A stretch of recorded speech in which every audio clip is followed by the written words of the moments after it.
गांव के बाहर पहाड़ों में फैला वह पुराना कब्रिस्तान जो सदियों से खामोश था, लोगों में डर और सनसनी भर देता था। कहते हैं हर अमावस की रात वहां से किसी औरत की चीख सुनाई देती थी, लंबी गूंजती हुई, जो वहां की वादियों को दहला देती थी, जैसे कोई जिंदा कब्र में दबा हो। गांव के लोग सूरज ढलते ही अपने दरवाजे बंद कर लेते, मगर उस रात रमेश ने शर्त जीतने के लिए वहां अकेले जाने का फैसला किया। उसके दोस्तों ने मना किया, पर उसने उनकी बात टालते हुए कहा, अगर कोई भूत है तो वह आज नजर आ जाएगा। वो अपने घर से हाथ में टॉर्च लेकर निकला, और आधी रात के बाद जैसे ही रमेश कब्रिस्तान के फाटक से अंदर घुसा, हवा अचानक ठंडी हो गई। पेड़ की टहनियाओं को जैसे कोई अदृश्य हाथ हिला रहा था।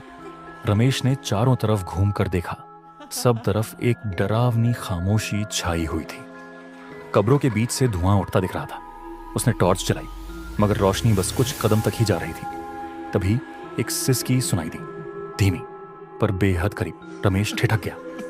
मिट्टी के ढेर से एक कब्र हिलने लगी। रमेश पीछे हटने ही वाला था कि अचानक उस कब्र से एक तेज चीख निकली, ऐसी कि उसकी रीढ़ तक कांप उठी। टॉर्च उसके हाथ से गिर पड़ी और वहां बस अंधेरा था। उसी में एक सफेद साया उठ खड़ा हुआ, लंबे बालों में उलझे कीड़े, चेहरा सड़ा हुआ और आंखों में खाली गड्ढे। वह साया रमेश के ऊपर मंडराने लगा और फटी आवाज में बोला, तुम भी मेरे साथ दफन हो जाओ। और उसकी चीख पूरे कब्रिस्तान में गूंज उठी।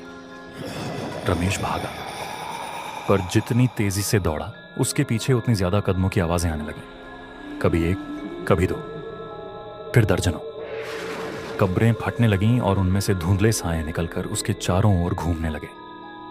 किसी ने उसके कंधे को छुआ, किसी ने कान में फुसफुसाया, क्या हमारी जमीन है? रमेश ने जैसे ही सर उठाकर देखा तो उसके चारों तरफ सड़ी और अधगली लाशें खड़ी थीं, जो धीरे धीरे उसकी ओर बढ़ने लगी, और सब साए जैसे उसके अंदर घुसने लगे।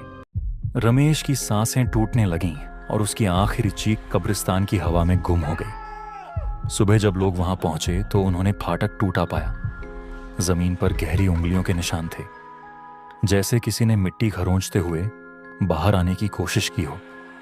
रमेश का कोई पता नहीं चला, बस उसकी टॉर्च मिली, जो अब भी जल रही थी, पर उसकी रोशनी सीधी उस कब्र पर पड़ रही थी, जहां मिट्टी फिर से ताजा डली हुई थी, और जिसकी गहराई में रमेश सदा के लिए सो चुका था।